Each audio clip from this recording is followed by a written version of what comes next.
Продолжаем эфир телеканала новостями к этому часу. В студии Василий Раченко и коротко о главных темах выпуска. Перспективы развития транспортной системы Арктики обсудили в Архангельске. Участие приняло правительство Якутии. Синдром третьей четверти или весенний сплин. Наши коллеги из Ленска узнали, как понять состояние своего ребенка и морально подготовить его к экзаменам. А в Перми создают роботов, которых уже сложно отличить от человека.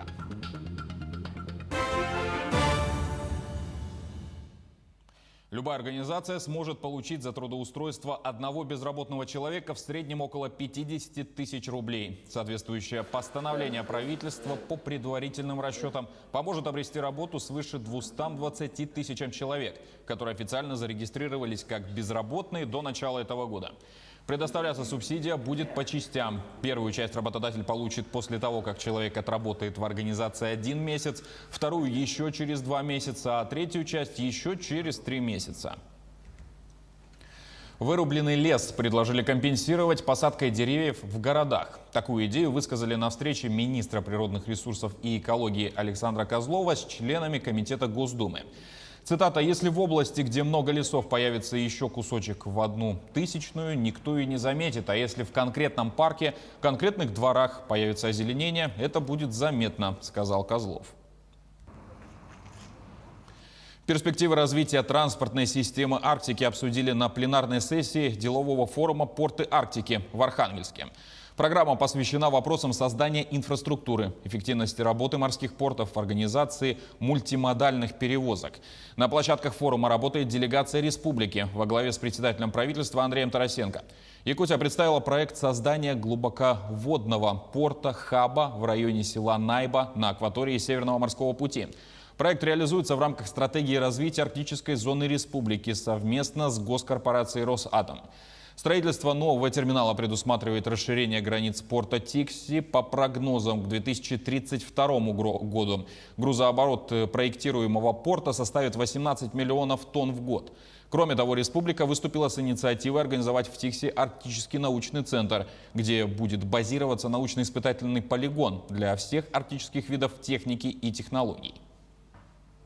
Есть бухта Найба, и мы активно занимаемся этим, поддерживаем, и очень интересуется Росатомфлот этим. Если будет создан глубоководный причал, то это, конечно, обеспечит более надежную обороноспособность, в чем заинтересован Северный флот, и, безусловно, делает практическим возвращение северного завоза через Северный морской путь, Малый Северный морской путь. Якутия вошла в список лидеров регионов по выдаче дальневосточной ипотеки. По данным Корпорации развития Дальнего Востока и Арктики, в ДФО за почти 1,5 года существования программы более 17 тысяч молодых семей оформили льготные кредиты.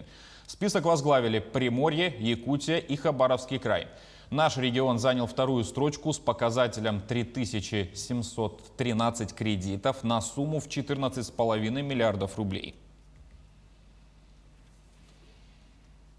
К весенней оттепели и оттайке снега готовятся в Нерюнгринском районе. Коммунальщики занимаются очисткой кровель и водоотводных сооружений. Ирина Кичигина с подробностями.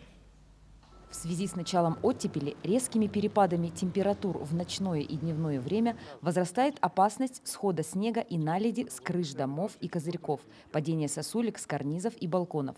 Во избежание несчастных случаев управляющие компании обязаны своевременно проверять состояние объектов, проводить очистные работы и информировать граждан об имеющейся опасности. Особую опасность несут скатные крыши. Для выполнения очистных работ привлекаются подрядчики, имеющие специальное снаряжение и право на выполнение высотных работ. Для того, чтобы чистить кровли, нужно специальное альпинистское оборудование, специально обученные люди.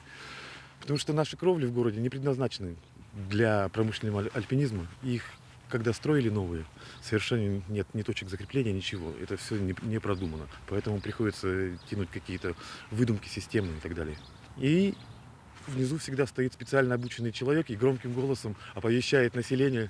Также проводится проверка и очистка водосливных каналов от льда, снега и мусора. Уже определен подрядчик и заключен муниципальный контракт на содержание водопропускных лотков и ливневых канализаций. Работы на данный момент уже начали выполняться. В ближайшее время будут полностью в полном объеме выполнены работы по очистке и содержанию водопропускных лотков.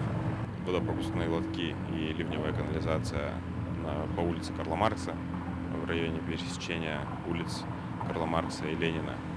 Также по всему городу обеспечены лотки, то есть вдоль улицы Карла Маркса, вдоль улицы Южно-Якутска и так далее, то есть большой перечень. Для контроля выполненных работ сотрудниками управления городского хозяйства совершаются выезды на улицы города и проводится осмотр особо опасных объектов. Самим гражданам в период таяния снега необходимо соблюдать меры предосторожности при выходе из зданий и обращать внимание на возможные сходы снега с крыш. Ирина Кичигина, Захар Головин, Нерюнгри. Владимир Путин подписал закон о штрафах за продажу гаджетов без российских приложений. Максимальный его размер составит 200 тысяч рублей. Норма войдет в Кодекс об административных правонарушениях и касается смартфонов, планшетов, ноутбуков и телевизоров. Например, для планшетов и смартфонов с Android и iOS должны предустанавливаться в том числе Яндекс.Браузер, поисковик Яндекс, Яндекс.Карты, Яндекс.Диск. Далее почта Mail.ru, голосовой ассистент Маруся, новости Mail.ru, соцсеть ВКонтакте и Одноклассники, госуслуги и другие. Из неочевидных в список вошел мессенджер ICQ. А в Перми создают роботов, которых с первого взгляда не отличить от человека. Сходство живых и компьютерных технологий оценил Роман Чуриков. На первый взгляд может показаться, что мы наблюдаем за работой визажиста. На самом же деле этот художник участвует в создании самого совершенного человекоподобного робота в России, а может быть и в мире. Многие знают про роботов от Boston Dynamics, но инженеры из технопарка Morion Digital, он же Уральское Сколково, если и отстали от них, то не намного. Именно Пермь стала центром разработок гуманоидов в России. С первого взгляда некоторых из них даже не отличить от человека. Технический директор компании PromoBot рассказывает, почему. Как робот даже выглядит, это не основное, а основное, на самом деле, чтобы он был похож на человека, это то, как он двигается. А на сегодняшний день в нашем роботе расположено в голове у него порядка 40 сервоприводов, которые двигаются в каждый в зависимости от написанных скриптов движения. То есть эти скрипты программируют наши ребята. На каждом, получается, на каждой части лица есть точки непосредственно подвижные. Таких точек тоже порядка 40. И, собственно, за счет приведения некоторых тяг эти точки начинают двигаться, и мы увидим какие-то эмоции. То есть вот мы сейчас здесь видим, как может робот пытаться улыбаться, открывает рот, двигает глазами, бровями двигает, щеками. То есть все это двигается с помощью сервоприводов. У компании PromoBot уже 4 офиса по всему миру, только 2 из них в России, причем не в Москве, а в Перми и Владивостоке. Их роботов разных моделей можно увидеть на выставках, в аэропортах, в отделениях банков и центрах предоставления госуслуг. Есть и частные заказчики. Один арабский шейх заказал двойников себя и своей супруги, чтобы они встречали гостей во дворце. Впрочем, пока пермякам удалось создать только голову и торс. Работа над другими частями тела еще впереди. Да, на сегодняшний день уже есть спрос на подвижные руки, потому что сейчас вы всегда видели робота со статическими руками, когда он просто сидит. Сейчас у нас в процессе разработки уже подвижные руки, которые могут производить какое-то невербальное движение во время общения. И после того, как мы сделаем эти руки, запустим производство, мы уже все-таки начнем переходить к процессу проектирования его ног. Я думаю, что для начала мы его просто поставим хотя бы на ноги, да, а затем уже будем стараться, пытаться в ближайший год, 2-3 заставлять его ходить. Я думаю, что это нам под силам. Уральские роботы уже освоили 4 языка, сейчас изучают польский.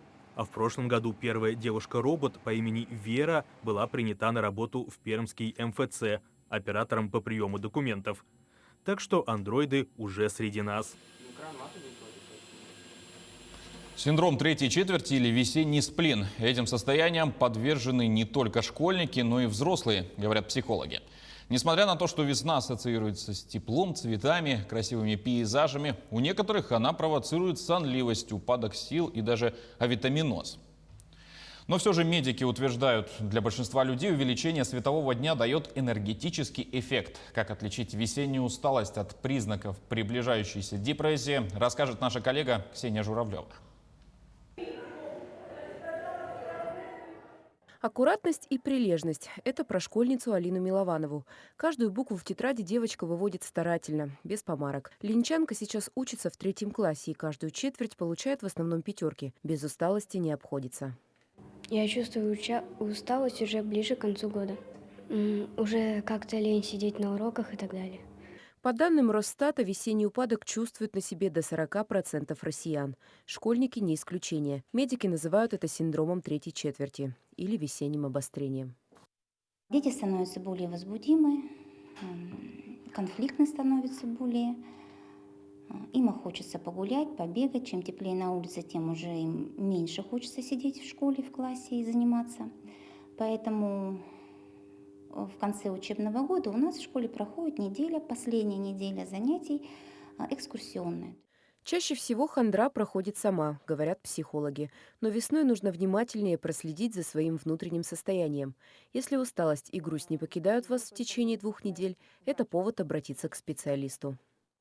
Когда депрессия, человек не может вообще и выполнять никакие обыденные действия. То есть он не встает с кровати, он может плакать сутками, может быть, плакать с утра или наоборот вечером. То есть он может не реагировать вообще ни на какие ежедневные дела, он не умывается, забыть поесть. А вот от авитаминоза, который тоже часто сопровождает нас весной, психиатр не поможет. Улучшить самочувствие призваны поливитаминные комплексы. Но не стоит бежать в магазин, увидев рекламу витаминов или услышав совет друга. Нужно детально изучить состав. Все комплексы по-своему разные. Чаще всего витамины, где содержатся микроэлементы, это БАДы, добавки. Чаще всего мы устаем больше от зимы, чем от того, что нам не хватает витаминов, потому что те же фрукты мы все равно покупаем. Еще один способ избавиться от весенней хандры – спорт, считают тренеры. Танцы, недолгие пробежки и даже подъем штанги поможет разогнать кровь. Спорт отлично влияет на гормон радости, что, конечно, сказывается на настроении. Занимайтесь спортом. Весна – время перемен. Время, когда природа и организм просыпаются после долгой зимней спячки. Грустить или радоваться жизни каждый выбирает сам. Но психологи все же говорят, внутреннее состояние человека никак не зависит от пения птиц и распустившихся цветов. Ксения Журавлева, Олег Соснин, телеканал «Алмазный край». День работника культуры отмечают в России сегодня, 25 марта. Он посвящен деятелям культуры и искусства, людям творческих профессий, а также хранителям и популяризаторам культурного наследия. Также в стране наряду с работниками культуры установлены и другие. Это День музеев, День российской печати, День российского кино, Общероссийский день библиотек и так далее.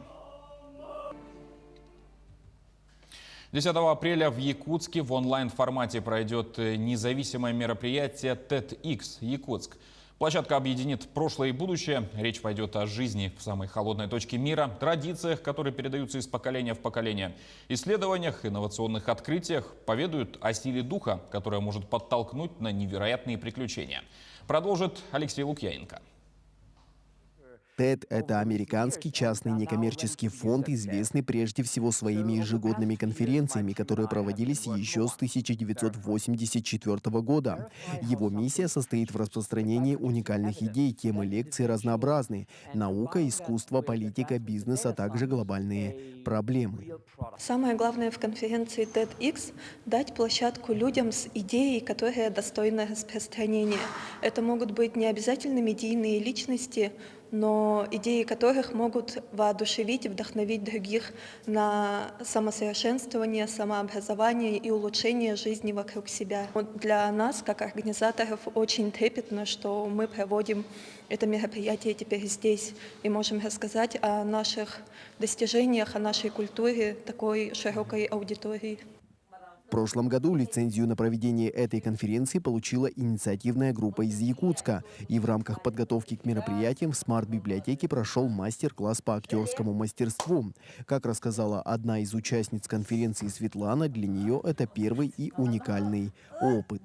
Наши коллеги, представители централизованной библиотечной системы города Якутска, вышли к нам с предложением выступить на вот этой очень такой популярной образовательной, просветительской площадки. Я, как представитель библиотечного сообщества, хотела бы выстроить свое выступление в защиту своей уникальной профессии, которую я считаю самой лучшей на Земле. И вот именно с этой точки и с этой позиции я хотела бы поведать о своем личном опыте. ТЭД предоставляет возможность также любому гражданину любой страны, любого города подать заявку и стать организатором для того, чтобы на местах люди также имели возможность заявить о себе, поделиться своими идеями с миром. Надеемся, что по итогам этой конференции о наших якутских исследователях, активных гражданах, активистах узнает большая мировая общественность и, возможно, найдут своих единомышленников, которые позволят также расширить поле исследований и продолжать дальше работать для того, чтобы развивать и улучшать наш мир. После завершения конференции все выступления будут направлены в сам фонд TED в США для дальнейшей публикации на официальном сайте TED.com, а также на YouTube-каналах фонда. Алексей Лукьяненко, Григорий Николаев, Якутск. И к этому часу у нас все. Носите маски, мойте руки и не забывайте про социальную дистанцию. До встречи в эфире.